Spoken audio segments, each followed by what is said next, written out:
dari Kundurap07. Bang, apakah pernah mengalami perlakuan rasis di sana?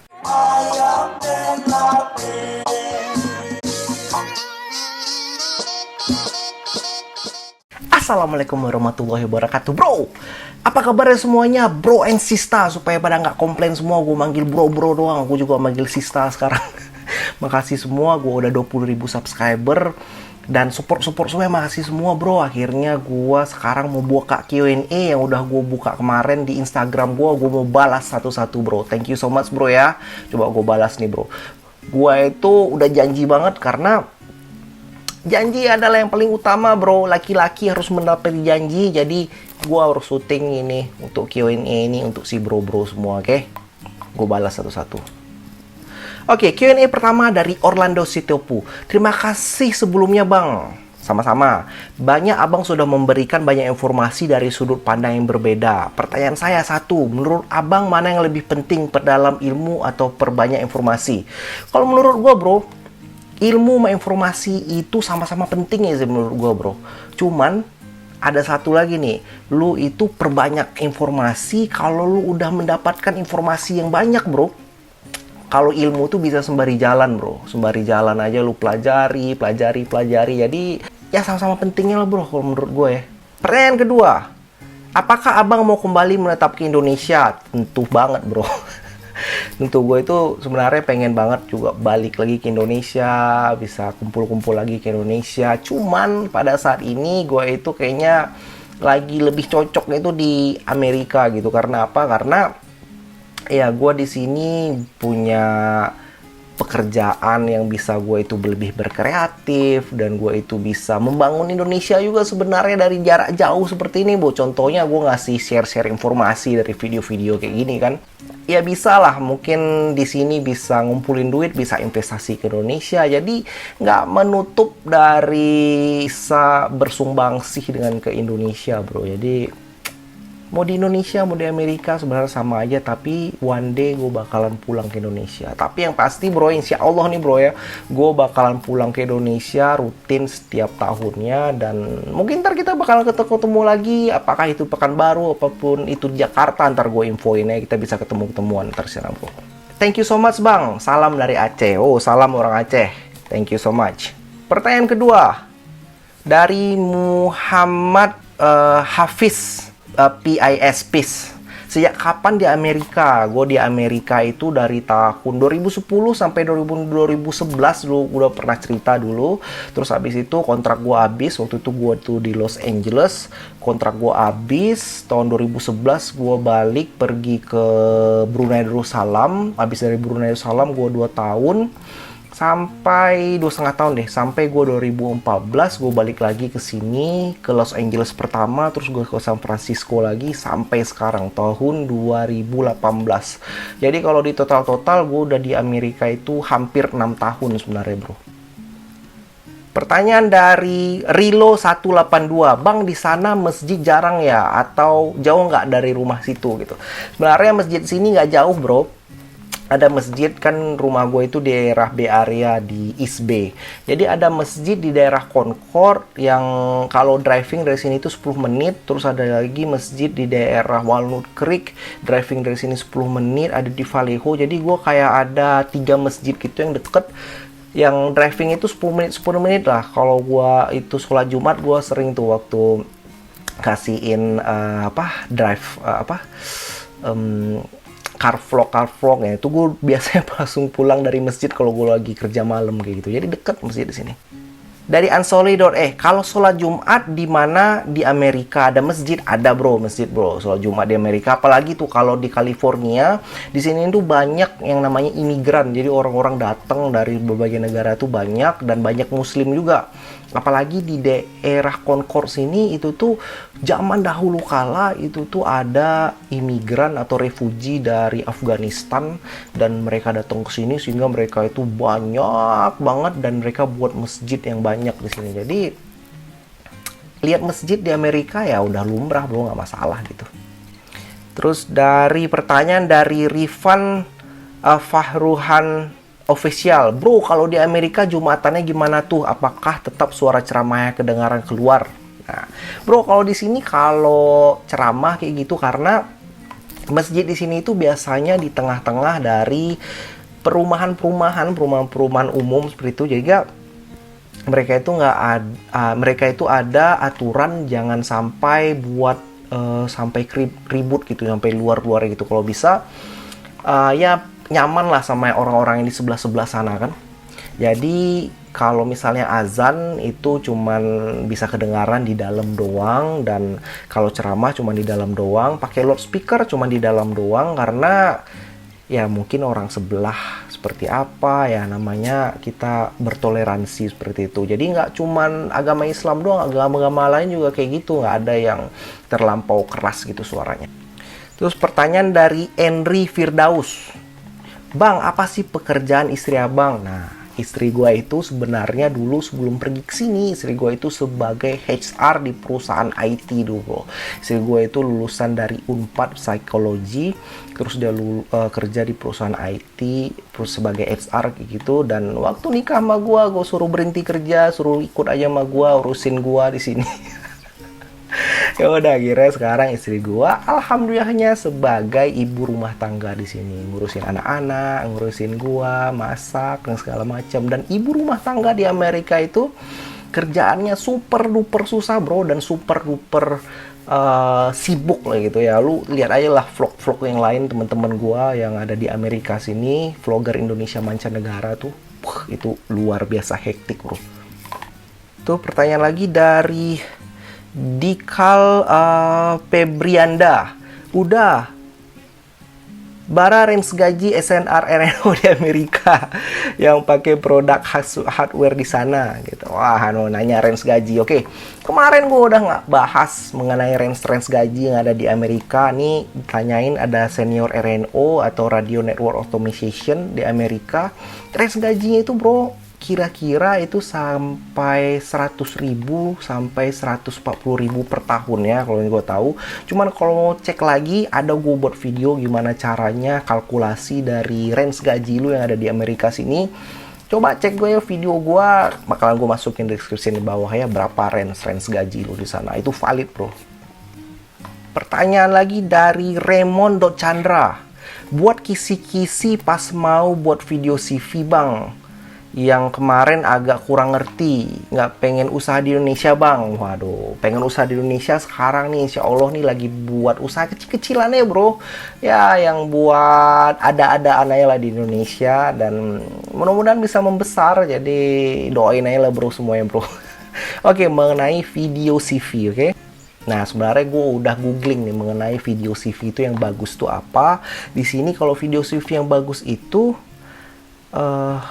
atau CV yang bagus itu, dia itu target langsung ke apa yang kita mau tentang CV kita itu. Terus CV itu mesti pakai bahasa Inggris, bro. Oke, sekarang gue cara gampang gue lah, itu mungkin teori doang, bro. Cara gampang gue cara buat CV itu kayak gini aja, bro. Lu misalnya sebagai, ya paling gampangnya mungkin lu UTRAN engineer atau telecommunication engineer nih kayak gue. Gampangannya, bro, lu cari aja di LinkedIn, lu cari siapa UTRAN engineer juga dari negara manapun seperti itu kan. Terus dia itu kan buat udah profilnya udah bagus di LinkedIn. Nah, lu itu bisa ambil formatnya, ambil kata-katanya, temen jangan jiplak, dan pastiin skill lu itu memang itu gitu. Jadi lu tuh nggak bohong gitu di skill lu, dan ambil aja di situ, bro. Makin detail lu sebagai suatu kerjaan itu, misalnya nih, lu itu buat misalnya CV sebagai telecommunication engineer. Jangan lu itu cuman ngebuat misalnya, wah gua itu jago di bagian run network. Jangan kayak gitu doang, bro. Lu bilang lu jago di bagian run network, lu udah ngerjain RNC, Node B, atau lu udah ngerjain semuanya LTE, Node B, lu pernah ngerjain rehome, lu pernah, pokoknya lu detail sih, detail-detailnya. Sehingga kalau dari detail itu ketahuan, recruiter itu suka orang yang sangat detail banget gitu, daripada terlampau global banget. Jadi susah lah dia mengulik lu seperti apa gitu. Jadi CV kalau menurut gua, buat CV yang simple cuman lu detail gitu menurut gua. Dan ambil aja lah contoh-contoh CV yang ada di LinkedIn tuh banyak banget, bro. Terus pertanyaan lagi dari Dayat Nur Muhammad, negara yang cocok untuk engineer baru mau coba keluar negeri. Nah, ini bro, lu kalau mau pertama kali mau pergi keluar negeri, gue saranin bro ya, lu pergi jangan langsung nembak negara-negara yang jauh gitu, yang susah visanya, kayak misal di Amerika, kayak di Eropa, itu susah, super duper susah bro ngambil visanya. Cuman kalau lu udah dapet lah atau celahnya lu bisa gitu. Jadi menurut gue cari negara ASEAN dulu bro. ASEAN. Dan notabene kalau ASEAN gitu kan negara yang gampang visa ya kan, lu mau visa bisnis meetingnya gampang gitu kan, karena kita udah neighbor, kayak misal di Malaysia kah, atau di Brunei kah, ataupun di Thailand kah, ataupun di mana yang deket-deket aja. Dan lu bisa juga cari di Middle East. Nah, Middle East itu adalah negara yang nggak stop-stopnya cari ekspatriat bro, atau mau pekerja formal atau pekerjaan informal, karena di sana udah udah kecipta gitu, udah kecipta komunitas dari komunitas ekspat sama pekerjaan keluar negeri gitu. Jadi makin banyak kesempatan di sana. Jadi coba lu tembak di daerah ASEAN sama di daerah Middle East gitu. Kalau di Afrika juga boleh, cuman di Afrika itu ya takutnya sih lu nggak betah di sana. Coba terus bro, ambil terus. Dan gue udah buat ininya gimana cara lu itu lamar-lamar kerja, website yang bagus. Ada link-linknya, gue kasih lagi deskripsinya di bawah, apa website yang bagus untuk lu cari kerja. Oke. Terus pertanyaan lagi dari King Medal 117.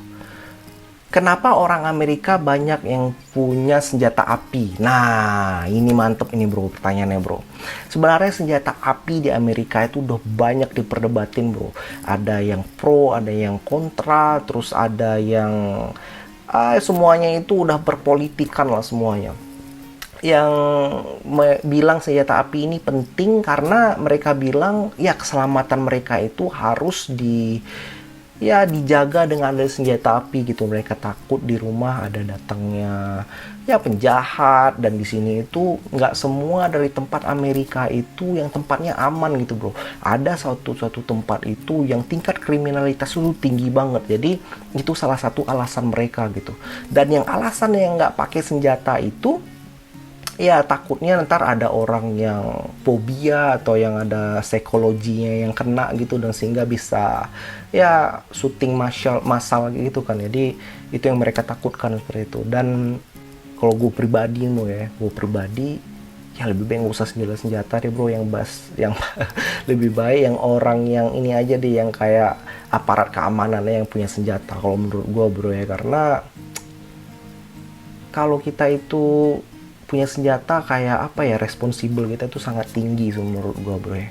Pertanyaan dari Irianto, gimana sih bang caranya supaya bisa apply pekerjaan di luar negeri, sama skill atau mungkin apa persyaratan tertentu yang jarang sekali kita dengar untuk apply kerja ke luar negeri. Oke, gini bro ceritanya bro ya. Jadi untuk kerja ke luar negeri itu bro, sebenarnya itu yang paling penting banget itu tuh adalah pengalaman kerja lu di Indonesia bro. Pengalaman kerja lu di Indonesia itu yang paling penting banget. Karena apa?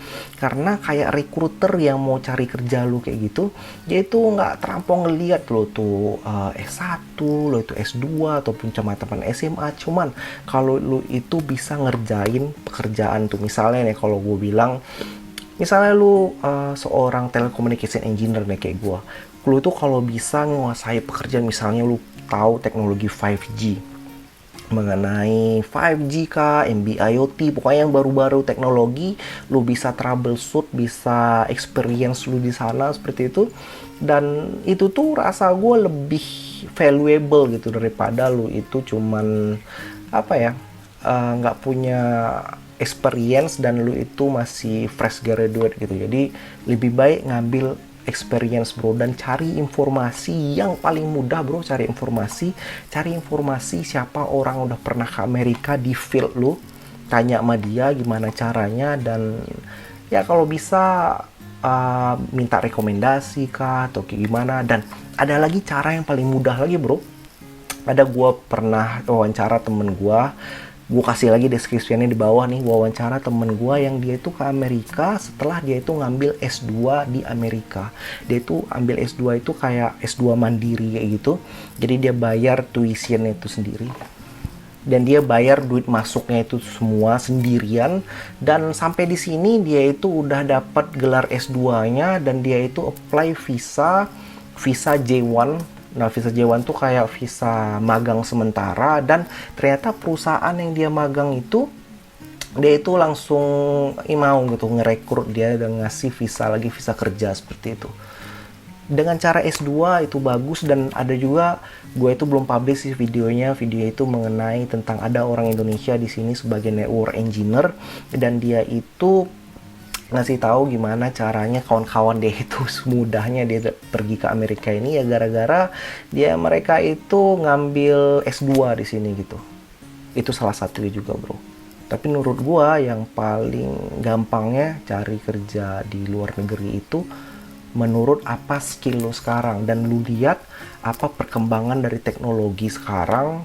Jangan lu itu pelajari teknologi yang lama-lama, itu nggak usah lah, bro, wasting time aja. Pelajari teknologi yang baru, terus lamar ke luar negeri.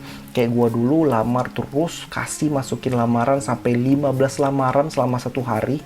Targetin terus 15 lamaran, pasti salah satunya insya Allah lu bakalan keterima, bro. Share caranya dapat green card di Amerika dong, bro. Dengar-dengar apa bisa pakai lawyer jika kita staying up to 3 years di sana gitu. Jadi untuk green card di sini, bro, itu banyak cara-caranya sebenarnya. Gue bakalan kasih link-linknya di bawah. Ada linknya kayak grupnya gimana, terus ada link dari milis di Indonesia, itu Kaskus paling bagus. Ada juga mailing list yang banyak banget lah ada di Amerika. Gua kasih lah linknya di bawah. Dan untuk dari visa green card itu, bro, green card itu ada macam-macam juga. Lu ada green card, kalau lu pernah dengar ada green card namanya itu green card lottery. Green card lottery itu biasanya dia keluarin itu setiap bulan Oktober. Jadi lu tunggu-tunggu di bulan Oktober ada green card lottery, lu bisa masukin di sana dan bakalan dikocok sama orang Amerika dan diambil random aja gitu untuk orang bisa dapat green card atau permanent resident. Bisa juga lu itu dengan cara nikah dengan orang citizen di sini, bisa juga lu itu pergi ke sini dapat visa kerja, terus lu itu disponsorin sama perusahaan lu, bisa juga di sini. Dan bisa juga lu itu datang ke sini gara-gara tuh investasi yang besar, atau lu tuh punya perusahaan di sini, bisa juga seperti itu. Pokoknya cek aja link yang ada di bawah gue nih, bro, lengkap di sana semua ya, oke? Rohman, perlu modal gede nggak, bang, kalau mau memutuskan kerja ke luar negeri? Apa perlu cari temen dulu sebelum memutuskan pergi ke situ? Oke. Untuk cari temen, sebenarnya waktu gue dulu cerita gue datang ke sini, gue itu nggak kenal siapapun yang ada di Amerika sini, bro. Gue bener-bener datang ke sini sendirian aja, dan alhamdulillahnya ternyata orang Indonesia tuh ada di mana-mana aja. Dan kalau lu udah ketemu sama orang Indonesia, ya coba deketin, gabung sama komunitas-komunitas. Jadi lu itu nggak usah takut lah kalau misal keluar negeri, pasti ada aja lah jalan lu, bro. Untuk modalnya, bro, sebenarnya kalau lo itu sebagai kerja, ya kayak kerja formal gitu, sebenarnya si perusahaan itu dia bakalan udah nge-cover semua dari pengeluaran lu gitu. Lu bisa minta tiket pulang balik sama dia kalau dia itu, semua itu tergantung dari kontrak lu yang lu ambil sama dia gitu. Dan kalau misalnya pekerjaan informal, gua rasa ada sih berapa ininya fee-nya ada berapa, tapi lu bisa cek juga dari informasi agensi-agensi yang resmi, bro, yang ada di website. Ada website juga, website BP2TKI, gue bisa ngasih bawah linknya. Di sana ada kayak agensi-agensi resmi, jadi bisa lu coba telepon-teleponin satu-satu, tanya berapa biayanya, dan jangan sampai ketipu, bro. Cari terus informasi yang banyak. Ada King Medal 117. Redneck apa itu, bang? Itu kata-kata, bro, itu jangan sempat lu kata-katakan di Amerika, karena itu tuh kata-katanya rasis banget.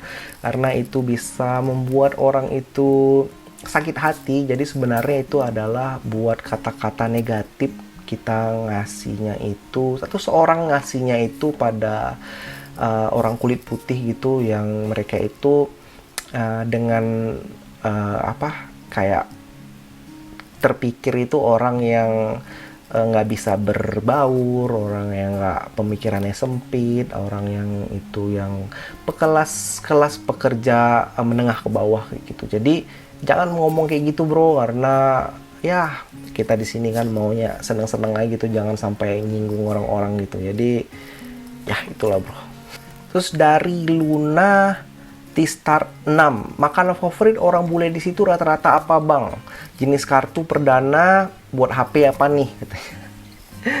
Terus oke, makanan orang Amerika itu bro, ya bener bro, di sini makanan orang Amerika itu rata-rata mereka makan pizza, makan pizza frozen biasanya kalau malam-malam, kalau ya siang-siang ya makan makanan yang kayak gitulah, rata-rata makanannya itu kayak pasta atau rasa spaghetti atau burger. Cuman gue lihat teman-teman gue yang di Amerika sini kalau lagi makan siang gitu, kebanyakan mereka pada bawa salad gitu. Jadi gue rasa mereka udah juga care gitu dengan kesehatan gitu, dan makanannya itu beda, nggak makan nasi yang banyak, nggak makan kayak nasi padang berkuah-kuah gitu kayak kita. Beda bro, cuman ya makanannya itu beda lah bro. Lu kalau misalnya nyobain, kalau gue nyobain juga ya itu kayak makanan buat lu weekend doang gitu, jadi beda lah sama kita bro. Nah ini pertanyaan lagi dari Ilham Fatsrian, cari lowongan kerja fresh graduate atau bachelor degree biasanya di mana bang? Oke, lu kalau fresh graduate, lu kalau gue saranin bro, coba buat profile yang bagus langsung di LinkedIn, buat pakai bahasa Inggris bu, jangan pakai bahasa Inggris, pakai bahasa Inggris, karena dengan bahasa Inggris gitu ya bisa kayak apa ya, kayak ngasih tahu kalau lu tuh lebih profesional gitu kalau menurut gue ya. Cari di LinkedIn, di sana semua agensi banyak banget di sana. Terus ada lagi di Indonesia itu ada jobstrip.com, terus ada monster.com, ada Indeed, ada karir.com, sebar semua bro CV-CV lo. Itu saran gue tuh. Terus dari Adel Elia, makasih banyak bro udah accept dan approve vlog-vlognya bermanfaat. Makasih banyak bro. Saya mau nanya, saya baru lulus S1 manajemen bisnis bahasa Inggris so-so lah karena saya belajar dari game. Kalau mau kerja luar negeri, step-stepnya bagaimana? Apakah harus mencari perusahaan multinasional atau gimana? Fresh graduate jadi masih mengumpulkan informasi. Nah itu bro, pokoknya kalau dari lu fresh graduate, lu kerja di mana aja, kerja di mana aja, kerja. Pokoknya lu dapatkan pengalaman kerja yang banyak dan cari pekerjaan-pekerjaan itu yang up to date gitu, yang kira-kira lu tinggal cari di internet skill yang paling dibutuhkan kira-kira 5 tahun ke depan kayak gitu. Lu pelajari banget dan ambil dari perusahaan itu tuh ilmunya, dan jangan takut untuk lu tuh lompat-lompat gitu. Jadi kutu lompat, lu lompat ke suatu perusahaan sampai perusahaan itu dapat perusahaan yang bagus dan lu itu nyaman banget kerja di sana. Jangan sampai lu nyaman kerja di sana sebelum nyaman lu terus lamar ke luar negeri bro. Kalau lu tuh pengen pergi ke luar negeri, jadi udah sampai ke luar negeri jangan nyaman juga bro, cari lagi. Jadi hidup lu jangan dinyamanin menurut gua. Itu tips dari gua ya bre. Ini dari Maulana Satria Sinaga. Salam dari Medan bang, salam. Channel abang aku suka karena berbeda dari channel lain. Makasih bro. Channel abang benar-benar detail, memberikan motivasi yang tulus, jujur. Makasih bro. Oh ya bang, kalau modal nekat sampai sana baru cari kerja gimana bang? Ngelamar jadi waiters karena kerja informal atau masalah visa maupun bahasa sudah dipersiapkan.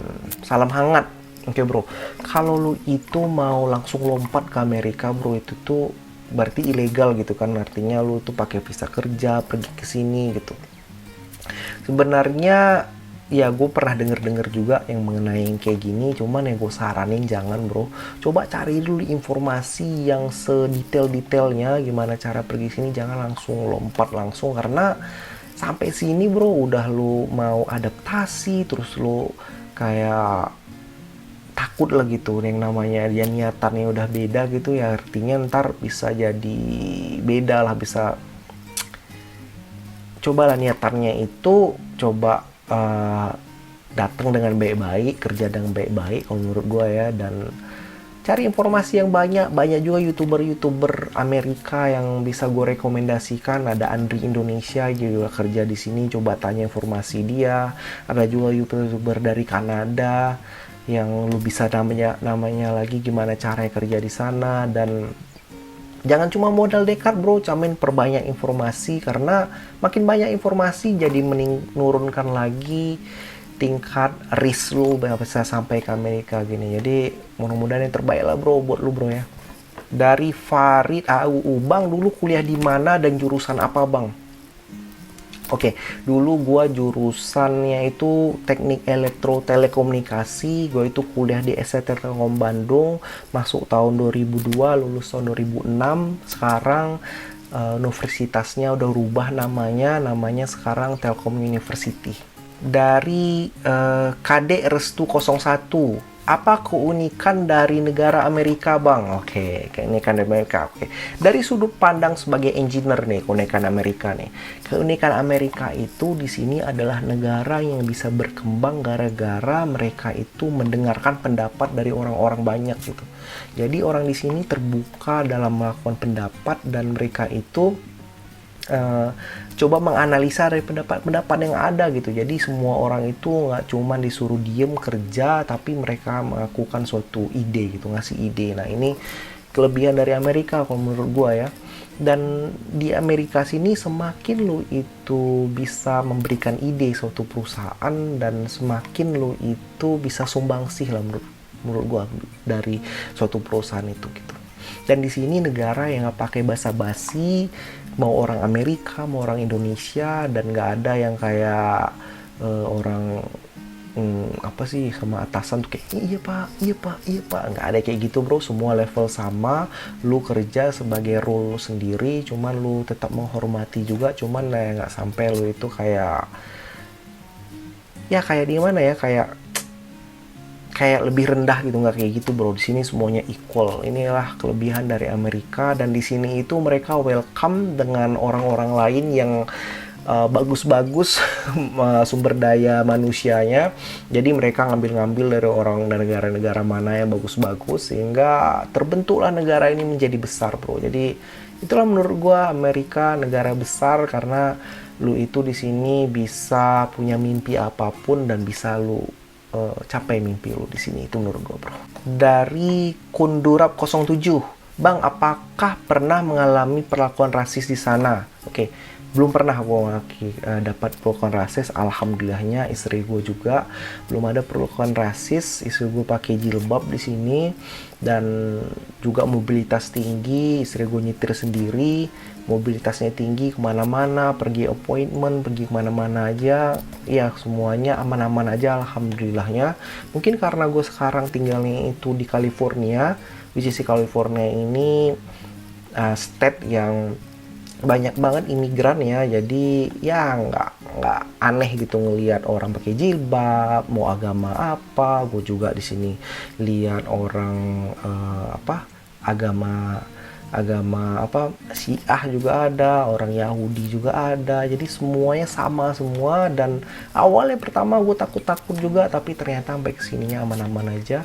Cuman kalau saran gue, kalau lu itu ada dapat perlakuan rasis, kalau bisa lu itu coba rekam bro, rekam pakai video, langsung lu laporin. Karena perlakuan rasis di Indonesia, di Amerika itu benar-benar dilakukan, ditindas dengan sebenar-benar ya. Lu pergi ke kantor polisi, lu itu langsung diproses gitu kalau lu itu perlakuan rasis terhadap seorang. Karena rasis itu di sini udah harus dihilangkan lagi seperti itu.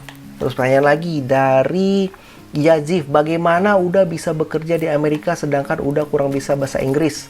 Bagaimana udah bisa beribadah hikmat jika tahu orang Islam di sana minoritas? Satu lagi, kenapa orang Amerika susah mendapatkan cuti sedangkan di negara Eropa dan Swiss, Belanda bisa mengambil cuti hingga per bulan? Masih udah. Oke, pertanyaan pertama nih bro ya, dari Yazid. Gue balas nih. Pertama Bu, dari Yazid FP, bagaimana udah bisa bekerja di luar negeri di Amerika sedangkan udah kurang bisa bicara bahasa Inggris? Oke, gue pertama kali kerja di luar negeri itu kan tahun 2008 gitu. Waktu pertama kali gue itu ke Brunei Darussalam. Gue pernah cerita di vlog-vlog gue sebelumnya, itu bisa gue kasih juga description di bawah, bro. Jadi di sana memang gue itu agak terbata-batal bahasa Inggris. Gue cuma ngerti bahasa Inggris kayak 30%, tapi ternyata bahasa Inggris itu nggak perlu dipelajari, tapi ternyata itu berdasarkan adaptasi lu. Lu ngobrol sama orang, dan akhirnya lu tuh ngerti, lu bisa ngomong, lu bisa denger, dan lambat laun kelamaan alhamdulillahnya gue nambah lagi, ternyata skill gue bahasa Inggris gue bisa ngerti lagi, gue bisa ngomong, akhirnya gue bisa itu. Dan sampai di Amerika alhamdulillahnya sekarang gue itu sama bahasa Inggris itu ya alhamdulillah gue bisa, hampir lah gue bisa mengerti semuanya. Kayak gue ngerti itu kayak 95%, 90-95% gitu. Jadi lo itu kalau mau belajar bahasa Inggris, bro, jadi nggak usah takut. Kalau lo itu udah bisa conversation atau lo tuh udah pede keluar negeri, langsung aja keluar negeri, bro, karena bahasa Inggris itu bisa dipelajari di jalan menurut gue. Gue minum dulu, bro. Ini vlog gue yang paling panjang nih.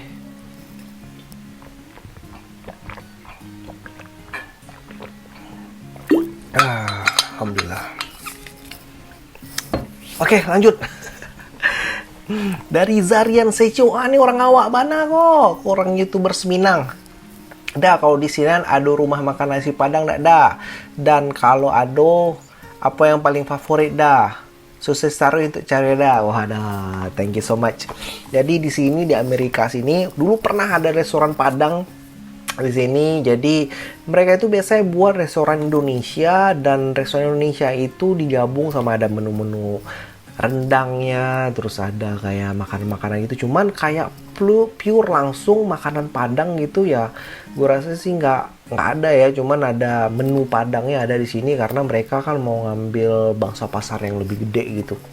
Dan sekarang sayangnya lagi yang di arah San Francisco gini ada restoran yang seneng gue, yang di sana ada makanan Padang yang ya agak seperti Padang lah kalau rasa itu, padahal itu berbeda gitu. Tapi ya sayangnya udah tutup gitu, bro. Jadi ya sayang juga sih menurut gue ya. Aduh, bro, sorry bro, video gue jadi super duper panjang, bro. Tadi gue sampai minum segala macem.